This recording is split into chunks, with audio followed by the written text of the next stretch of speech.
Quero convidar os irmãos ao texto de Jeremias, capítulo 17, livro do profeta Jeremias, depois do livro de Salmos, Provérbios, Eclesiastes, Isaías, Jeremias 17. Quero ler por esse instante apenas um verso com os irmãos e depois vamos ler outros versos ao decorrer desse tempo de reflexão sobre a palavra de Deus. Jeremias capítulo 17, vamos falar sobre o nosso coração nessa manhã. E eu gostaria que você abrisse seu coração a essa palavra e a compreensão dessa palavra. Jeremias 17, versículo 9. Apenas esse versículo por esse instante.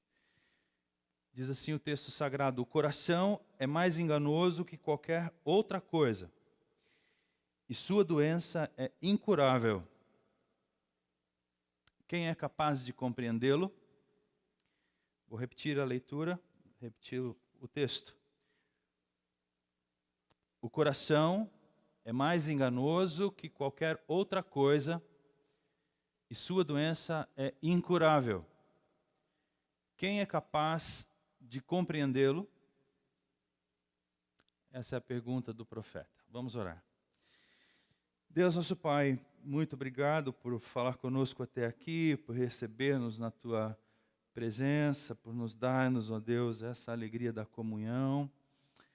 Pai, nós oramos por esse tempo aqui, consagrando ele ao Senhor, e agora te pedimos que o Senhor fale conosco pela Tua palavra. Que seja assim para a Tua glória, em nome de Jesus nós oramos. Amém. Amém. Ao longo das últimas semanas, talvez você não estivesse aqui, mas nós conversamos sobre o chamamento de Jesus para nós e as implicações desse chamado de Jesus para segui-lo. E dessas implicações todas, e também dos benefícios que esse chamado oferece para nós, nós ficamos com a seguinte decepção e com o seguinte desapontamento. O chamado de Jesus nos desaponta, nos decepciona, porque ao nos chamar para perto dele, Jesus nos chama também para perto da verdade a nosso respeito. E esse caminho com Jesus é um caminho onde as Escrituras servem de espelho para nós. É como se você olhasse aqui estou vendo meu espelho no reflexo aqui do acrílico da bateria. É como se você pudesse agora ver de fato quem você é. E ver quem você é, se conhecer, ser revelado pelas Escrituras, mostra para nós uma coisa que a gente nem sempre se contenta. A gente, na verdade, se decepciona com a nossa imagem real, com quem nós somos de fato. E a segunda decepção ou desapontamento que ocorre com esse chamamento de Jesus é porque não é possível andar com Jesus sem lidar com desapontamento e frustrações do nosso pobre coração. Você se frustra porque você pensa uma coisa a seu respeito e você faz outra. Você diz que vai fazer uma coisa e você reage em outra. E você diz a Deus, promete a Deus, e no final das contas, você acaba orando como o apóstolo Paulo, dizendo assim: miserável homem que eu sou, porque aquilo que eu digo que eu vou fazer eu não faço, o que eu não quero fazer é exatamente aquilo que eu acabo fazendo. Então o chamamento de Jesus é esse chamamento, a decepção e ao desapontamento. E por que tem que ser assim? E a resposta o profeta Jeremias nos oferece, dizendo assim: o coração é mais enganoso que qualquer outra coisa, e sua doença é incurável. Quem é capaz de compreendê-lo? O coração é mais enganoso que qualquer outra coisa, e sua doença é incurável. Quem é capaz de compreendê-lo? Você acha que seu coração é tão enganoso assim e doente assim? O que você acha? Se eu disser assim: Sônia, o seu coração é enganoso E o Jeremias vai dizer aqui também que é maldito o homem que confia no seu próprio coração. E você tem uma doença no coração que não tem cura, Sônia. Você acha mesmo que isso é verdade? Sim. Será que nós reconhecemos que o nosso coração tem uma doença incurável? Hoje nós temos algumas doenças ainda incuráveis, né? Infelizmente, o câncer, apesar de ter muitas formas de curas, né? Especialmente depende de um diagnóstico precoce, mas ainda é uma doença incurável. O profeta está dizendo, o seu coração não tem cura. Não tem. Será que isso era a força de expressão dele? Será que isso era só uma maneira de dizer assim, ó, tome cuidado, ele não é muito bonzinho assim, então, né? Uma forma de... Será que é só uma expressão do profeta? Você acredita mesmo no que o texto está dizendo? Eu fui ao contexto desses versículos, porque às vezes a gente gosta de usar a Bíblia como aquela coisa do jargão que eu falei no domingo passado, né? Ah, a gente tira um versículo da Bíblia e vai dizer uma coisa, olha, o coração é enganoso, cuidado. Mas qual é o contexto dessa história? Por que ele disse isso? Vamos tentar descer a esse texto e entender melhor se isso de fato é verdade. Vamos investigar o nosso próprio coração e ver se ele tem uma doença cardíaca congênita. Vamos ver? Quem aqui tem problema no coração? Levanta a mão. Toma remédio para isso. Fica com vergonha não, pode levantar. Joia. Quem que levantou? Foi o Tiago ou foi o Tiago? Ah, ok. Pois é, a gente tem que tomar, né, um remedinho para o coração aí. O capítulo 17, Jeremias descreve do verso 1 ao verso 4 o que estava acontecendo. Na verdade, o capítulo 16 e o capítulo 17 narram a situação do coração do povo de Judá naquele momento e o que Deus tinha a dizer a respeito da vida daquelas pessoas. No capítulo 16, o profeta vai deixar claro, assim, olha, acabou. E Deus ainda diz assim, Jeremias, nem tenha filhos, nem se case nessa terra, porque vai ser tudo destruído. Os cadáveres dos homens vão ficar no chão para os bichos comerem, eles vão levar embora todo mundo, não vai sobrar nada desse povo, chega. Esse povo é um povo que se esqueceu de mim. No capítulo 17, o profeta continua falando sobre isso, e veja o verso 1 a 4. O pecado de Judá está escrito com estilete de ferro, gravado com ponta de diamante nas tábuas de seus corações e nas pontas dos seus altares.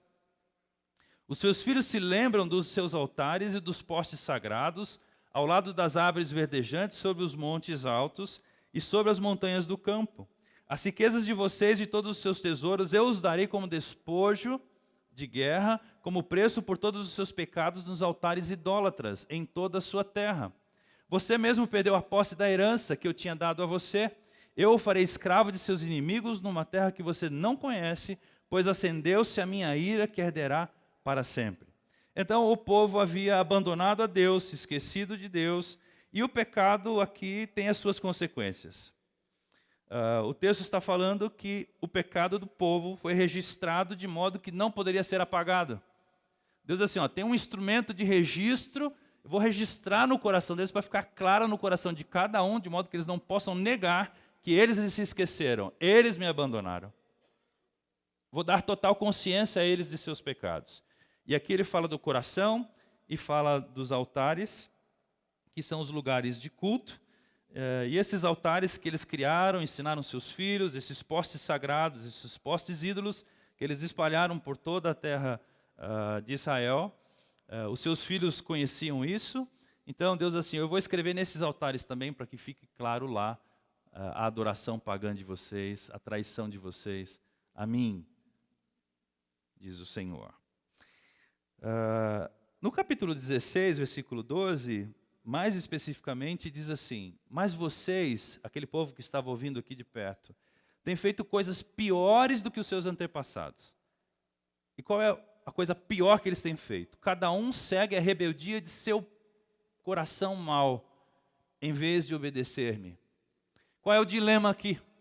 O dilema é obedecer a Deus, confiar em Deus, ou seguir o seu próprio coração e confiar no seu próprio coração. Esse é o dilema.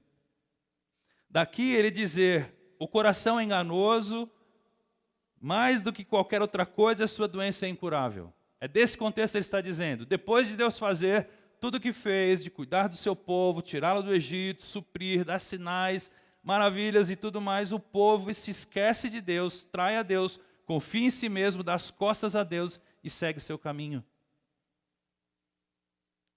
É desse contexto que nasce essa expressão.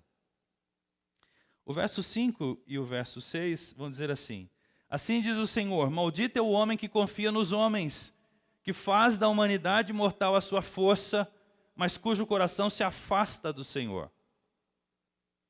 Ele será como um arbusto no deserto, não verá quando vier algum bem, habitará nos lugares áridos do deserto, numa terra salgada onde não vive ninguém. Então o profeta está dizendo assim, existe um grande erro. O grande erro de Judá foi fazer dos recursos humanos a sua força. Confiaram neles mesmos. Confiaram no seu coração que é mau. Seguiram a rebeldia do seu próprio coração. Deram ouvidos ao seu próprio coração. Se esqueceram de mim, diz o Senhor. As consequências dessa escolha estão narradas aqui na forma de uma analogia. O Senhor está dizendo assim, serão como arbusto no deserto. A nossa irmã talvez nos ajudasse com melhor informação para dizer como é que uma planta vive num ambiente desértico. Depois desses quantos anos de seca, irmã Alda? 7 anos de seca. Como é que uma planta sobrevive?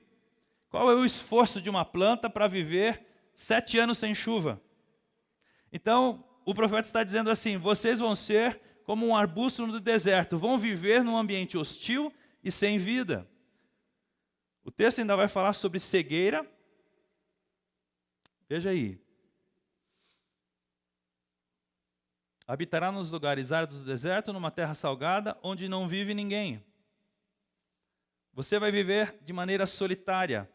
Você vai viver sem enxergar o que Deus tem feito. Você não verá nenhum bem. Você não vai conseguir enxergar bem algum nesse lugar que você vive. E depois a solidão, está aí no final do verso 6. Você vai habitar num lugar árido, no deserto, numa terra salgada, aonde não vive ninguém. Então, as consequências do pecado, da escolha de confiar em si mesmo, para o povo de Judá foram estas. Do verso 7 ao verso 8, eu estou correndo um pouquinho aqui, o profeta vai, a narrativa do profeta, boca de Deus aqui, né, Deus falando pelo profeta, vai falar se os 5 e o 6 são um grande erro, os 7 e o 8 são um grande acerto. É a analogia oposta, veja aí.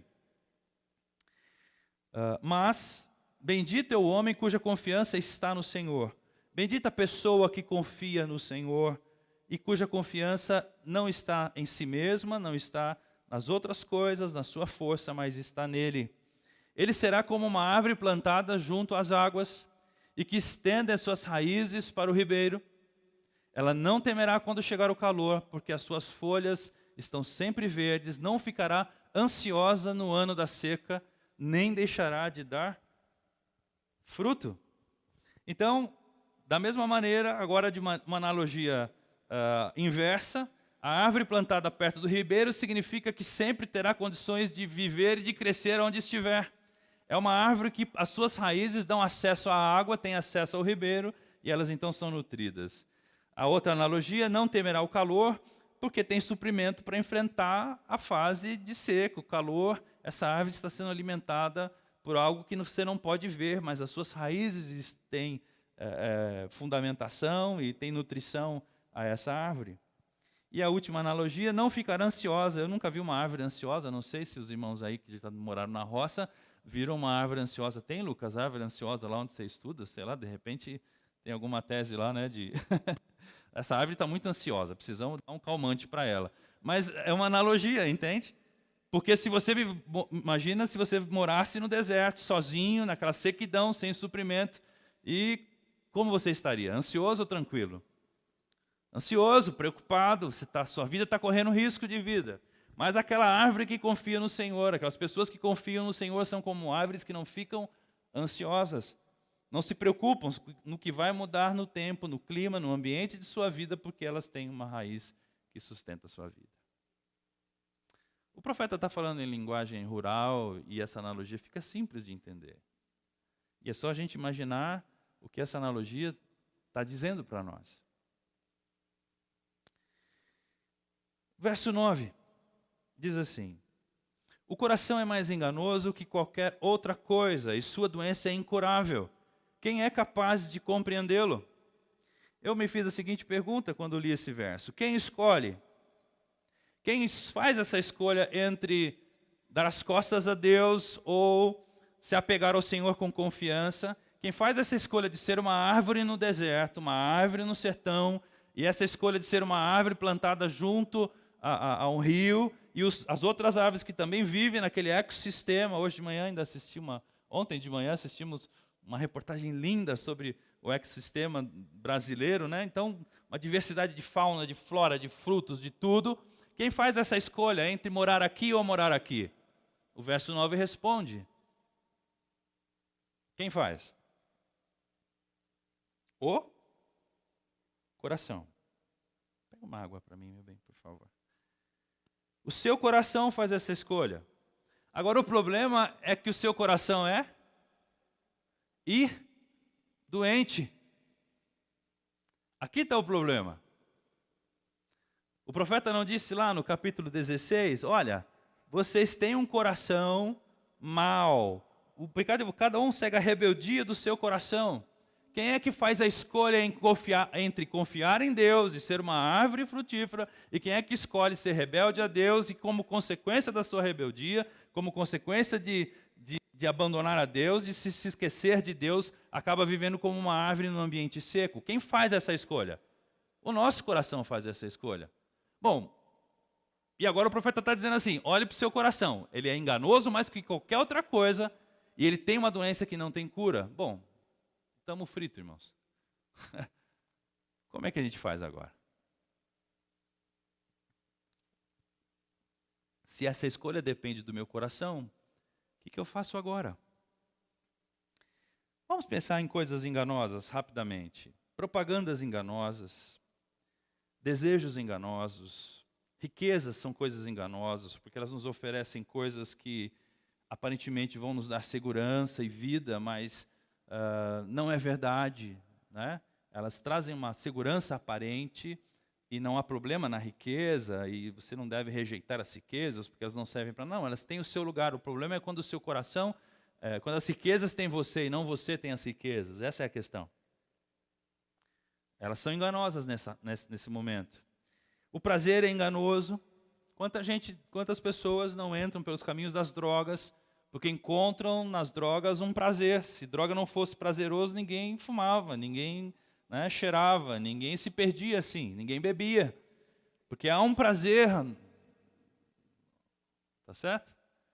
Mas isso é enganoso. Pessoas são enganosas. Nós vamos perceber que a gente confiou num tanto de gente no nosso país, continua confiando, e seja na nossa rede de relacionamentos, podemos encontrar pessoas enganosas e sermos enganados por elas, seja na nossa nação, enfim, gente enganosa, existe gente enganosa. Mas o texto está dizendo que o nosso coração é mais enganoso que qualquer outra dessas coisas.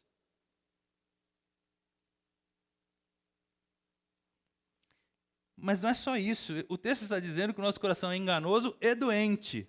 E a sua doença não tem cura. A minha pergunta foi, por que é que não tem cura a doença do meu coração? E o salmista respondeu isso para mim no Salmo 51, dizendo assim: eis que fui nascido em iniquidade e em pecado me concebeu minha mãe. Quando você olha para a natureza humana, você percebe que não se trata de uma doença adquirida. Se trata de uma doença que você já nasceu com ela.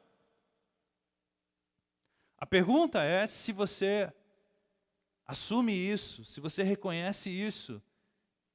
Ah, sim, pastor, claro, tranquilo, ok. Então estamos no mesmo lugar. Tudo bem, irmãos? Todo mundo concorda comigo até aqui, com as escrituras até aqui? Que o nosso coração é enganoso, mais do que qualquer outra peste. No Nordeste a gente diria a peste, né? Isso é uma peste, é uma coisa astuta, uma coisa, né? E que ele tem uma doença incurável. Então se eu perguntar assim, quem tem problema no coração aqui? Pode levantar a mão. Se vocês estão com a mão abaixada, por quê? Pode levantar. O texto está dizendo que o coração e a sua enfermidade e a sua doença é incurável. Ah, sim, agora você está acreditando, é? Sei, pastor. Está vendo? É aí que reside a astúcia do coração. Não, eu não sou tão mal assim. Meu coração não é tão pervertido assim. Eu não tomo tanto remédio assim. Eu não preciso de remédio. Ele é meio ruinzinho, tá? Subo uma escadinha, ele fica meio... Mas eu não tenho problema no coração. Não. O que o texto está afirmando é que ele é enganoso mais do que qualquer outra coisa e que ele tem uma doença que não tem cura. Você acredita nisso? Eu não acreditei nisso assim fácil, não. Demorou para mim acreditar nisso. Demorou. Eu quero fazer sérias perguntas aos irmãos agora. Tá bom? Preste atenção nas minhas perguntas, elas são bem sérias. E essa hora das perguntas sérias no sermão é a hora que o sermão fica chato, né? Porque, pô, pastor, faz uma piada aí para nós.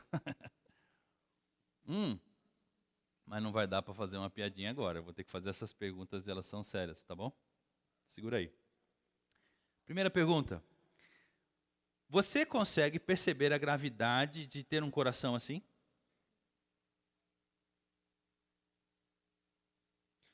Reconhecendo que seu coração é mais enganoso que qualquer outra coisa. E reconhecendo que ele tem uma doença que não tem cura, você consegue perceber a gravidade de você ter esse coração que você tem? Porque uma coisa enganosa, pensa numa coisa enganosa. Outro dia meu sogro foi comprar um carro. Ele foi enganado na compra do carro, foi enganado na compra dos juros. Depois eu vi uma propaganda assim, ó, não pague juros abusivos. Entre aqui nos advogados, não sei das quantas, nós vamos reduzir os seus juros. Aí ele pagou para entrar nos advogados para reduzir os juros. Sabe o que aconteceu? Ele depositou o dinheiro, disseram que não encontraram o depósito dele, processaram e sujaram o nome dele e nunca deram mais as caras, sumiram no mapa.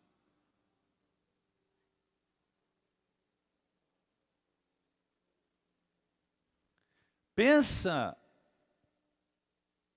como o nosso coração pode nos enganar. Você está consciente da cobra que você tem dentro de você?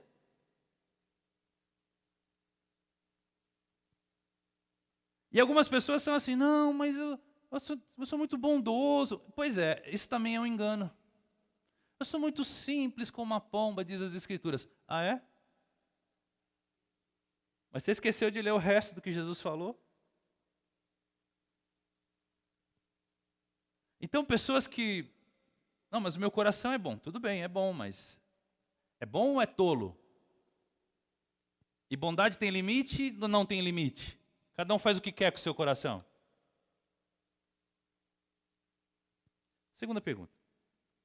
Quantas vezes o seu coração te enganou ou traiu você? Você falou, é isso que eu quero. Eu estou com vontade. Eu vou. Meu coração diz que sim. Meu coração diz que sim. Aí tu entra de cabeça no negócio.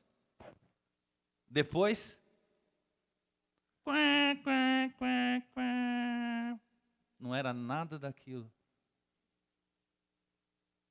Mas como é que eu pude me enganar assim? Não é possível, eu já tinha caído nisso antes, eu já tinha dito que não faria isso antes.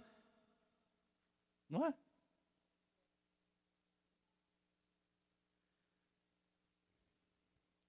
Como você percebe que o seu coração está armando para você? Já que ele é enganoso e é doente, como é que você... Ah, coraçãozinho. Estou entendendo. Quer dizer que você viu uma propagandinha de carro novo, agora você já está querendo trocar de carro, né? Já começou a passar nas lojas, e já já você vai me fazer assumir o carnê da felicidade. Sem necessidade. Como é que você percebe que seu coração está armando para cima de você? Porque ele é enganoso mais que qualquer outra coisa. Você acha que ele está de brincadeira? Tá nada. Próxima pergunta. Com que frequência você questiona o seu coração a respeito do que ele deseja ou quer que você faça? Ou você é daqueles que diz assim, eu senti no coração, fiz mesmo. Estou com uma vontade de gastar hoje e vai e gasta. Eu sou assim, senti, tem que fazer. Me diz uma coisa assim, com que frequência você filtra os desejos do seu coração e questiona o seu coração? Próxima pergunta. O que você faz com o seu coração quando ele machuca ou abusa de outra pessoa? Ou de você mesmo? Como é que você lida com o seu coração quando você sabe que você machucou alguém? Como é que você lida com ele quando você sabe que ele te provocou, ou alguém machucou você, ou você machucou alguém? Como é que você lida com essa coisa da culpa, da vingança, da justiça? Porque o seu coração é enganoso. Quando você viu, você já fez.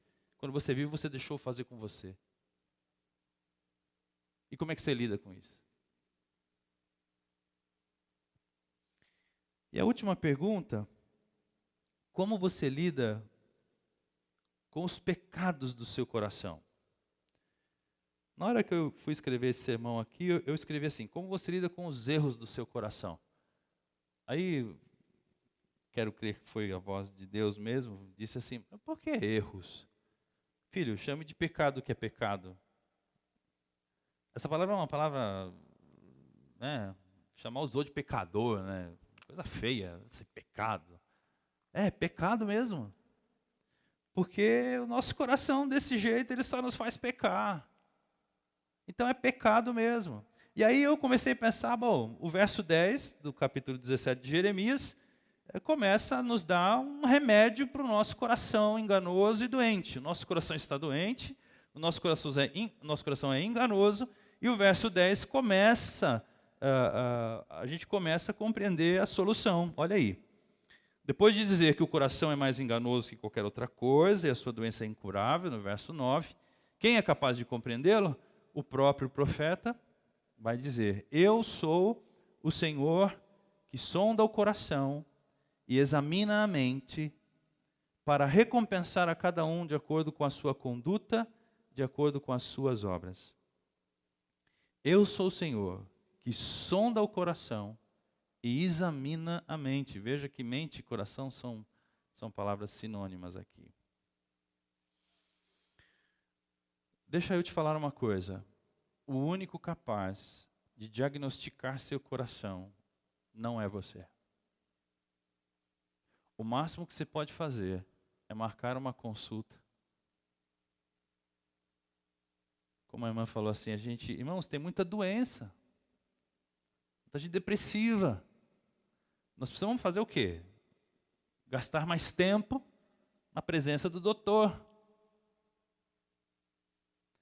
Segundo o texto sagrado, Deus é aquele que tem a condição de examinar o coração, examinar os pensamentos e responder a essas demandas do coração. E ajudar você a lidar com o seu coração. Eu queria convidar você ao Salmo 51, rapidamente. Volta aí um pouquinho nas Escrituras, se você está com a Bíblia aberta, Salmo 51. E eu quero, então, passar aqui uma receita, depois de ter feito essa... Como é que chama quando a gente faz uma análise do paciente, pessoal? Anamnese, depois de ter feito uma anamnese sobre o nosso coração, agora eu quero propor um tratamento preventivo, um tratamento, né, para remediar, para cuidar do seu coração.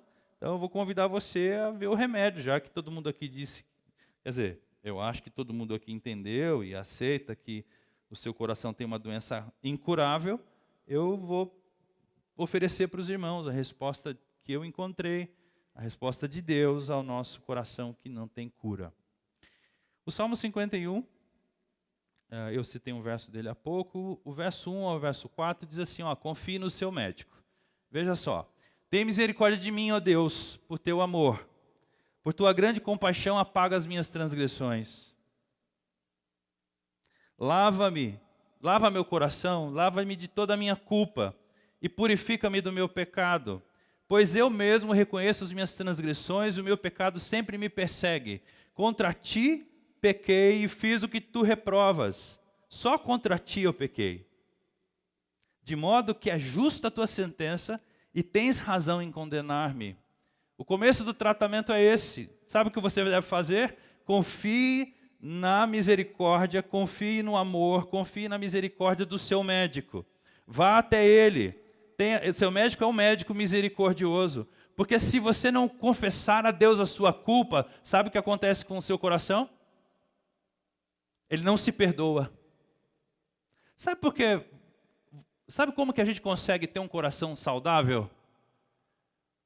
Só quando Deus diz que nos ama mesmo nós fazendo o que fazemos.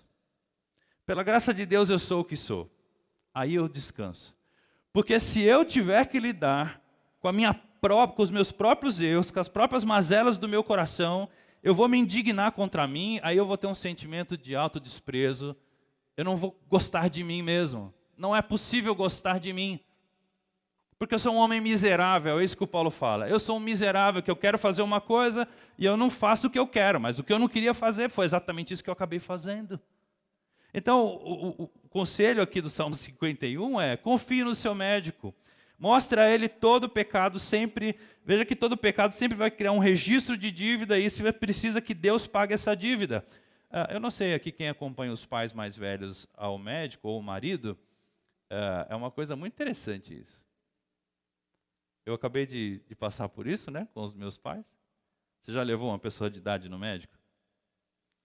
O que acontece é o seguinte, ele está mal, ele tem dor, ele chora, ele grita, aí você leva no médico, está certo? Ele senta na cadeira, pois não, dona fulana, o que a senhora tem? Não sei, minha filha que me trouxe aqui. Pô, mãe, como assim? Que remédio a senhora toma? Eu só tomo S para afinar o sangue. Mãe, se tu não levar a lista de todos os remédios que ela toma, não, é um remedinho para o coração. E homem, você levou seu marido no médico? Meu Deus do céu. Ô Lucas, os homens são difíceis, filho.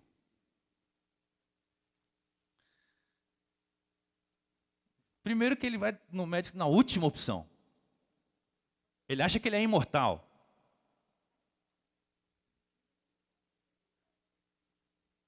E quando vai, ele mente. Ele é descarado. O senhor está sentindo isso? Não, nunca senti isso. Não tem nada disso. Nunca vi no médico. A primeira vez agora, me enchendo. Tá bom. Já deu, já teve cutucão demais aí hoje. Mas sabe o que é isso, irmãos? É igual você falar com Deus e dizer assim, oi Deus, tudo bem? Então, meu filho, vamos conversar sobre o seu coração doente, incurável, incorrigível, enganoso? Não, eu não tenho nada não, meu coração está bem. Eu queria que o senhor me perdoasse algumas coisas aí que eu tenho feito, mas nem sei exatamente quais são. Olha o que o Davi está fazendo, meus irmãos. Lava-me de toda a minha culpa, pois eu mesmo reconheço as minhas transgressões e o meu pecado sempre me persegue. Eu tenho consciência do meu pecado. Esses dias eu orava a Deus e eu falei assim, não, eu preciso dar nome aos meus pecados. Esse negócio está muito fácil demais. E comecei a investigar do que eu estava falando, de que pecado que eu estava falando. E sabe o que eu percebi, meus irmãos? Quando a gente descreve o nosso pecado, a gente acaba ganhando um anticorpo contra aquele pecado. Porque é tão vergonhoso perceber, não, isso aqui não era só cansaço, isso aqui não era só impaciência, isso aqui não era só orgulho, isso era vaidade mesmo. Eu sou isso aqui, ó, por trás daquilo lá, era isso aqui, ó. Isso aqui sim era meu pecado.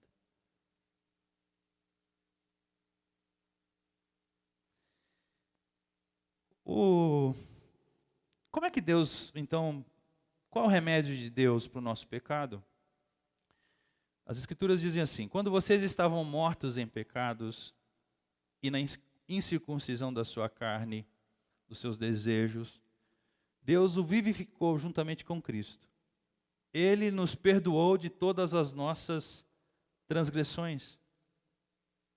Ele cancelou a escrita de dívida, que consistia em ordenanças e que nos era contrário. Ele removeu pregando-as na cruz. É verdade, esse é o remédio de Deus.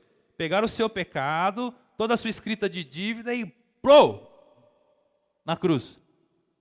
No entanto, você tem que dizer assim, você tem que cantar a musiquinha do João. Se confessarmos os nossos pecados, Ele é fiel. Vamos, irmãos. E justo para nos perdoar os pecados e nos purificar de toda injustiça. Quem que cometeu injustiça? O diabo? Foi Deus? Ou foi você? Foi você. Se você confessar o seu pecado, Ele é fiel e justo para perdoar a injustiça que você cometeu. É o remédio. O verso 10 ao verso 13 diz que a cura virá. Veja aí o capítulo 51 do Salmo. Cria em mim, ó Deus, e renova em mim, dentro de mim, um espírito estável. Não me expulses da tua presença, nem tires de mim o teu Santo Espírito. Devolve-me a alegria da tua salvação e sustenta-me com um espírito pronto a obedecer. Então ensinarei os teus caminhos aos transgressores, para que os pecadores voltem para ti. O salmista, meus irmãos, está dizendo que apenas Deus pode nos dar um coração puro e um espírito inabalável. Veja que esse espírito inabalável, o que é uma coisa inabalável, meus irmãos? Uma coisa inabalável que não pode ser abalada. E uma coisa incurável, que não pode ser curada. Então aqui o salmista está dizendo assim: Deus, cria em mim um coração puro, renova dentro de mim um espírito estável. Lembra da árvore que não fica ansiosa? Não me expulse da tua presença, não me deixe morar no deserto, nem tires de mim o teu espírito. Devolve-me a alegria da tua salvação e sustenta-me com um espírito pronto a obedecer. Então, tendo essa experiência de restauração de vida, essa experiência com o teu amor, eu posso ensinar outras pessoas que também são transgressores como eu, mas se eu não experimentar isso, eu não posso ensinar para ninguém esse caminho. Restitui-me a alegria da tua salvação, diz o salmista. Você reconhece a obra de Cristo a ponto do seu coração irromper em alegria por tudo que Deus fez por você? Pastor Timothy Keller vai dizer assim: é pecado ficar menos do que alegre diante do que Deus tem feito em nossa vida. Eu queria fazer um diagnóstico rápido, tipo aqueles exames que os médicos fazem dentro da consulta, sabe? Ele troca uma ideia, vamos fazer um examezinho aqui, dona fulana. Aí ele senta você lá e tal, e faz um exame na hora da consulta. Vou fazer um exame agora na hora da consulta aqui, que hoje eu estou de doutor hoje. É o seguinte, eu vou te dar uma folha em branco para todo mundo. Folha virtual, tá? Tipo assim, imagina, né? E uma caneta, tudo bem? Ok. Nessa folha, você vai escrever para mim tudo que Deus te deu em Jesus. Você vai escrever assim, frente e verso numa folha, tudo que a cruz de Cristo trouxe de benefícios para você. Vamos ser bem práticos nisso. E você vai dizer assim, ó, isso está escrito aqui, isso está escrito aqui, Jesus fez isso, Deus fez aquilo, Jesus... Você vai escrever numa folha frente e verso. Tudo bem? Te dou 5 minutos para fazer isso. Agora eu vou te dar uma outra folha. Depois eu vou ler as 2 folhas. Para você escrever nessa outra folha, dos 2 lados, frente e verso, todos os seus erros, as suas manias, os seus defeitos, as suas mazelas, o que te irrita, o que te irrita nos outros, o que te irrita em você, a sua frustração, o seu medo, a sua raiva. Tudo bem? Quem você acha que vai conseguir escrever mais? Você acha que você vai ter facilidade de falar da obra de Cristo? Ou você acha que você vai ter facilidade de falar da sua doença? O que você acha?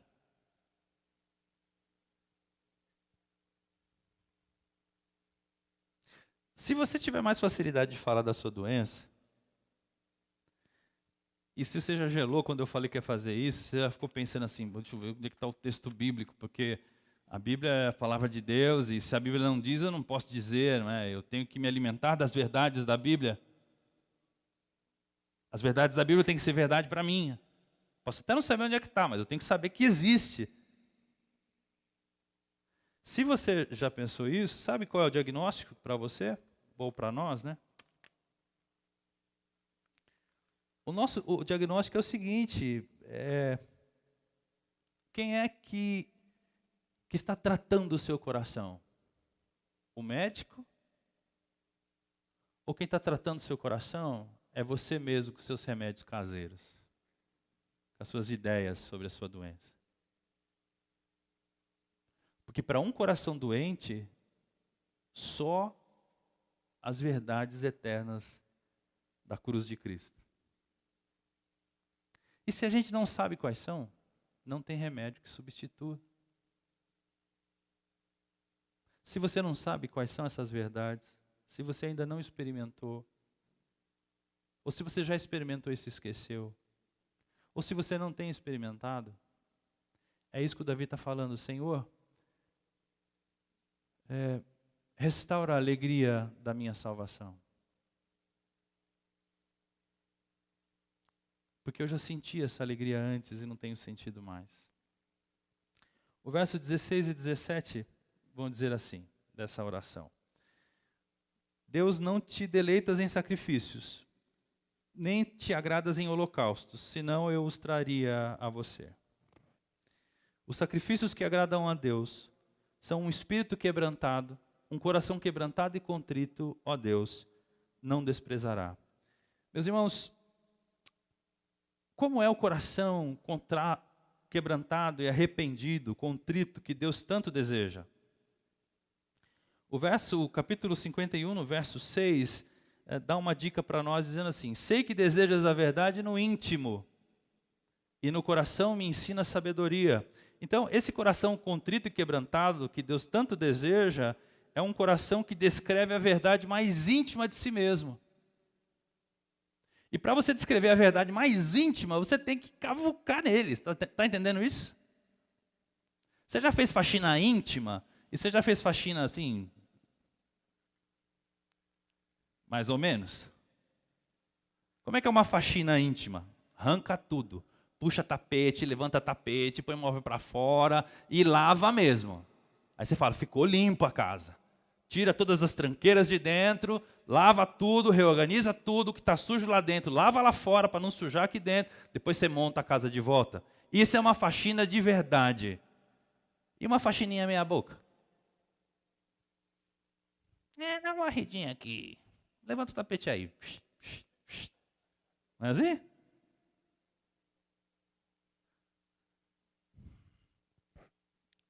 Pastor, o senhor está falando do quê? O coração contrito e quebrantado é esse coração que percorre os lugares mais escuros da sua própria alma para descrever para Deus o que está acontecendo nele. Mas Deus não sabe, pastor, sabe, mas quem não sabe é você. Como eu não sei se é comigo? É porque o seu coração é enganoso, você esqueceu? Além de ser enganoso, ele é doente.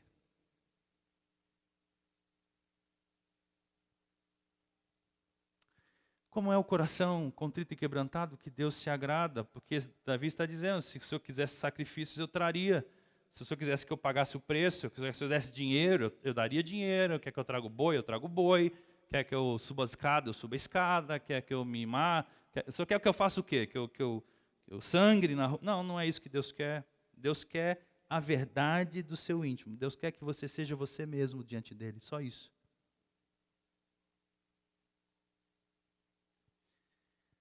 O coração que Deus espera, contrito e quebrantado, é o coração que sabe que merece tão pouco, mas tem recebido tanto. Não pare quando encontrar a verdade a seu respeito, irmão e irmã. Caminhe na direção de Deus e você vai perceber que ao invés de ter um Deus irado com você, raivoso com você, um Deus louco para... Não, esse não é Deus esse não é seu médico. Não minta para o médico, diga para o médico a verdade. Ele ama você.